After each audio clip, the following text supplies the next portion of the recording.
देखिए, जम्मू कश्मीर पुलिस हमेशा ये मुतवातिर तौर पे इसका प्रयास करती है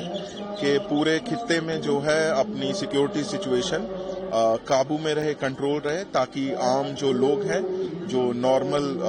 अपनी जो गुजर बसर करते हैं जिंदगी का, उसको वो कर सके। नार्को टेररिज्म बहुत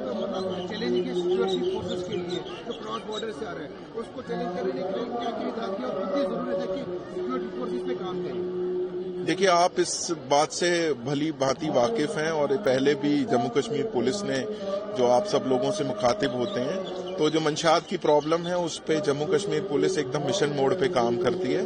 और लिहाजा ये चीजें जाहिर होती हैं कि हमारे जो FIR हैं या जो इस टाइप के मंशात में मुलव्विस एक्यूज हैं उनकी पकड़ धकड़ में। तो आप पिछले कई सालों से आप ये जान रहे हैं कि इस जो सिमत में बहुत ज्यादा जम्मू कश्मीर ने काम किया है, ज्यादा से ज्यादा पर्चे दाखिल करते हुए और इस तरीके के लोगों को सलाखों के पीछे कर रहे हैं, उनको सजा दिला रहे हैं और उनकी प्रॉपर्टी जो है जो कानून के मुताबिक उसको जब्त भी किया जा रहा है, ताकि ये मिसाल रहे और हमारे जो यूथ हैं और लोग हैं उनको